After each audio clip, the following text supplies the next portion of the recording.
Hi, okay, we're back. Now let's talk about the behaviorist model of parenting. During the first half of the 21st century, many psychologists believed that one, showing affection to children was merely a sentimental gesture that served no real purpose. I know, I get it. It's kind of like, whoa, that seems um, just so unnatural. Like it's so hard to hold our emotions back towards children in a lot of ways. So that to me, I just when I read it, it just feels so awkward to talk about in that sense, because children elicit so many feelings for adults, positive feelings and negative feelings. So because they stir our pot, which is they stir the things that have happened to us in childhood that are resolved and unresolved, and make us have feelings that we were not expecting to have based on their behavior and experience. So that's the first thing. The other thing about behaviorist parenting is that that affection would only spread diseases and lead to adult psychological problems. So like that relationship between the child and the parent, that's just going to lead to psychological problems and spread diseases. So there's a real concept around behaviorist parenting that children are mini me's or mini adults, that as soon as they can start to really walk and talk, that they actually have the same neurological capacity or thinking process that an adult has. And in reality, what we know very, very thoroughly is that children develop in stages and across ages. So, and that sequence is not altered. So you don't learn how to walk and then back up and crawl. You learn how to crawl, then you learn how to walk, and then you keep walking typically, and then you run. It goes in a natural sequence. Now, I will say, interestingly, typically babies learn to crawl, they stand up and they start to walk, and then they go, I don't think I'm going to do this. This is a lot of scary. And they'll drop back down and they'll crawl for several more days, and then they get up and walk again. So when I say they crawl, walk, run, I mean that very generically, because there are the 3 steps forward, 2 steps back scenarios as well that happen in development, but it always happens sequentially. We develop from our insides outward. So if you think about babies when they're learning how to manage their body, like laying on their tummy and lifting their head up, it all happens with the strength of the torso, but they don't have fine motor skills until much later because we grow from the inward outward. So interesting stuff. We'll talk about it in our child development series, but I'll throw a little tidbits in here and there as well. So behaviorist model parenting at the early 20th century really was very cold and not a connected emotional experience. And you can see that in this picture. Look, the only person actually holding another person is the young man who's got his arm around his mom's arm, and the baby who's leaning maybe against the father. So, but certainly not connected, arms around everybody kind of photo, very formal. Okay, who was our father of behaviorist parenting? It was John Watson. And John Watson warned parents that a mother's love is dangerous to the child. Okay, so we might wonder what happened to John Watson as a child. But that's not what this class is about. This class is about understanding why the fear and how do we get to this place of love being something different than something scary. And so Harlow, having been part, a generation in front of this period of parenting where it was very, very serious, Harlow wanted to quantify love. And he succeeded by studying the impact of its absence. Okay, let me say that again, because that's a little bit confusing. He didn't show how love affected the rhesus monkeys by providing love. He showed the power of love by withholding love. And that's painful and that's hard, but I'll tell you, that is way more powerful in terms of the big reveal than it would have been to go the other way. So it really was a masterful, brilliant way to discover this information, but at the same time, it's painful and we wouldn't want to replicate this type of research. All right, Selma Freiberg, bless her. She is really the mother of infant mental health. She's from Michigan. And she also is a psychologist. And she and her colleagues wrote a groundbreaking paper called Ghosts in the Nursery. And it discussed how unresolved conflicts lead to maladaptive and harmful parenting behaviors. Okay, whoa. These are a lot of steps now. We're dealing with a lot of people from the 20th century in a behaviorist model where we just think, oh yeah, have kids, they're little, they look like us, so they must think like us. We treat them like adults, or say children should be seen and not heard, and we just kind of leave it at that type of parenting, very harsh parenting. And now we've moved into the Selma Freiberg infant mental health arena, and now are looking much deeper into the historical, familial, intergenerational experiences and how those things from the past impact the present as well as the future. So when we say ghosts from the nursery, we mean things that happen to babies in the crib, or things that babies observe or hear in the crib can create unresolved conflicts for them. And then as they grow up, they carry that unresolved conflicts into their future relationships and reenact some of those ghosts in their adult relationships. Now, that's really kind of the big, broad overview of what infant mental health means in a lot of ways, is looking at unresolved conflicts from the past and bringing them forward into consciousness and narrative so we can talk about them, resolve them, and move in healthy ways into the future. So I'll use, for example, domestic violence. So if there's a baby who experiences domestic violence in their home, even if they're in a different room in a crib, but they're hearing the sounds of their caregiver, their mama being, violently abused, and that information goes into the baby's brain, and it's an unresolved conflict. The baby can't make sense of that trauma. And so it becomes almost embedded in how they respond to the world as they move forward. Scared to be close to mama, scared to be close to dad or partner, potentially, because of this fearful, terrifying stress response to being in a situation that they have absolutely no control over, but also absolutely no understanding of. Just that it fully activates their intense life or death fear response system. So as that child grows up, that experience gets replayed and reprocessed through each stage of development. And so new information can come to light for that child about that experience, and maybe that experience continues. However, it doesn't necessarily get resolved unless the family brings it to a resolution.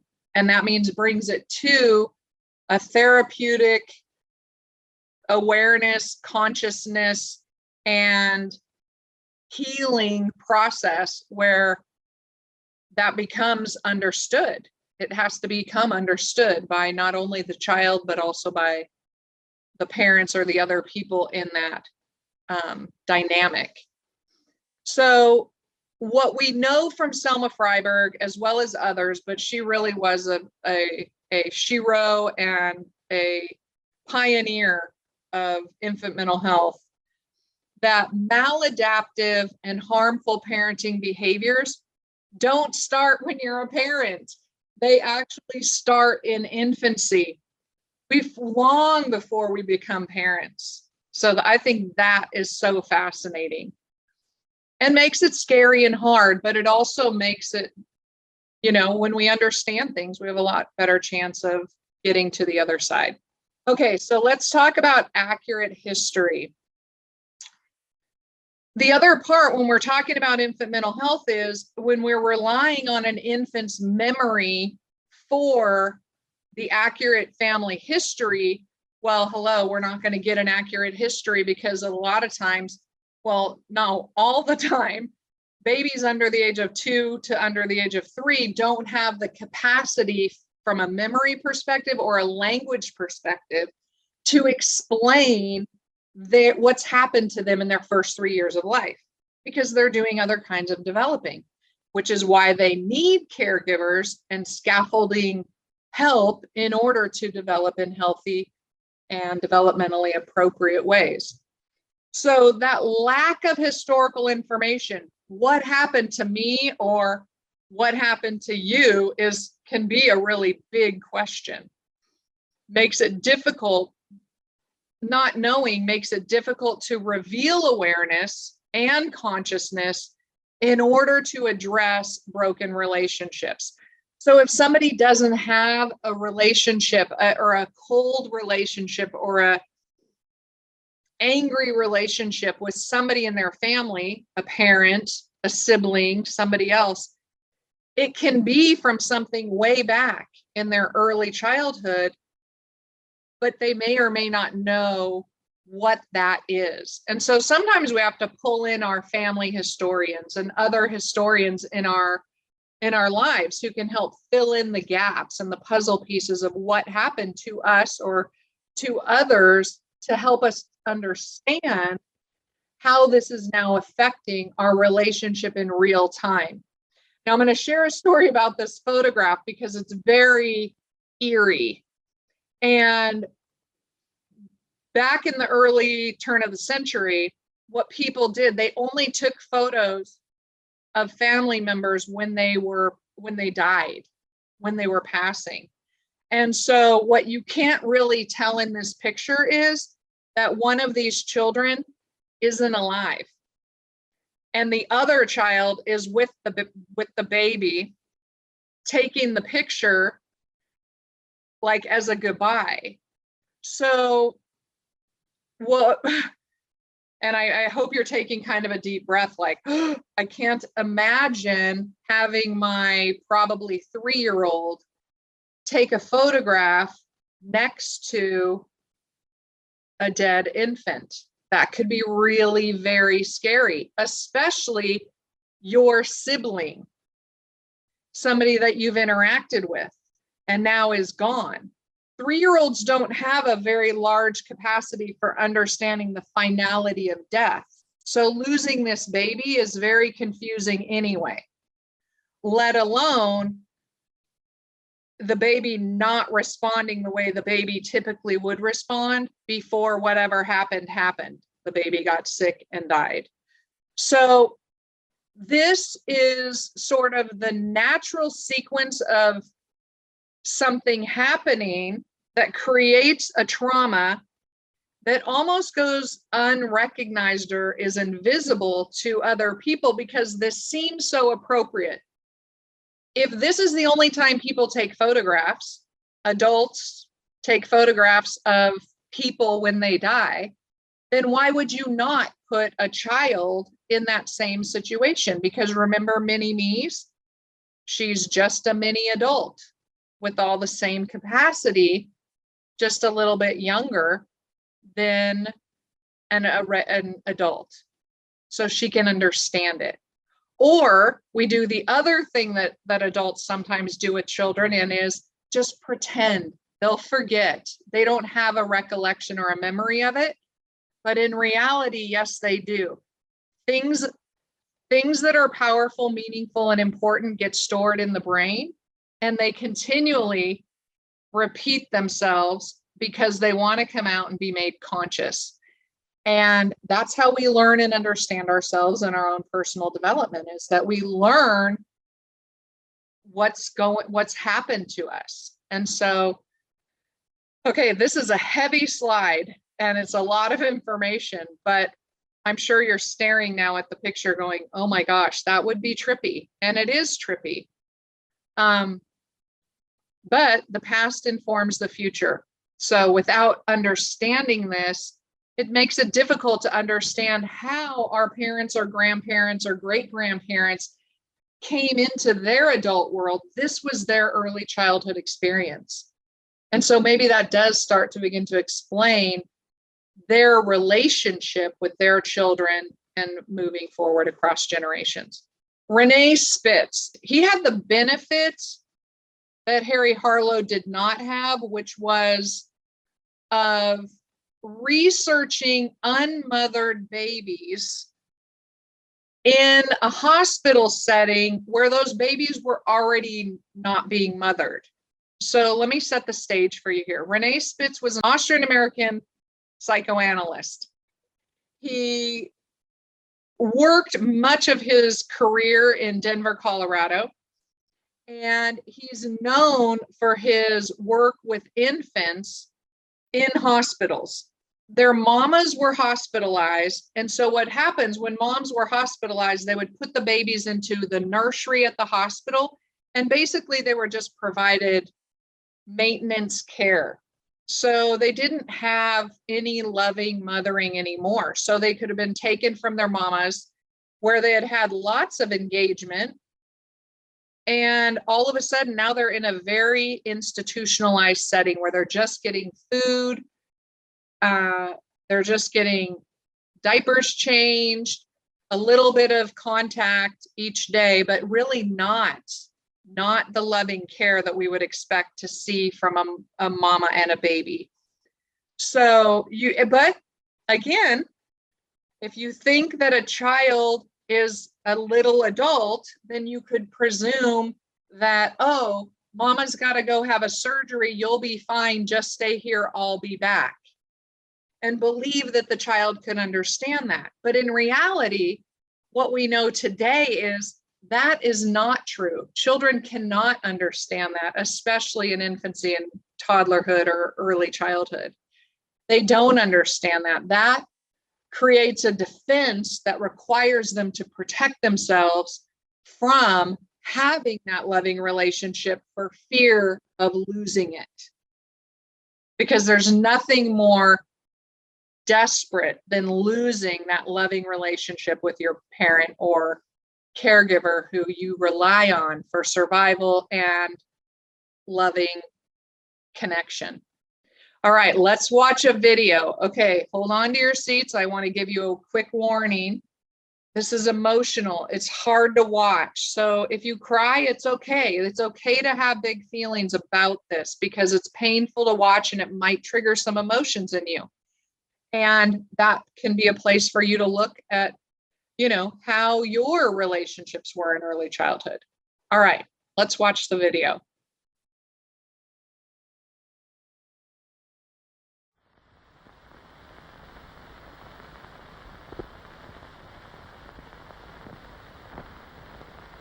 Seeing this little girl sitting by herself, quietly clutching her teddy and her baby, it is easy to believe that she has settled in. She does not cry or demand attention.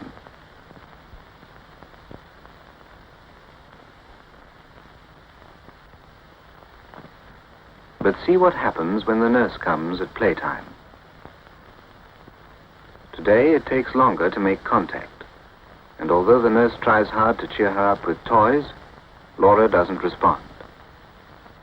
Soon her feelings appear. No, don't.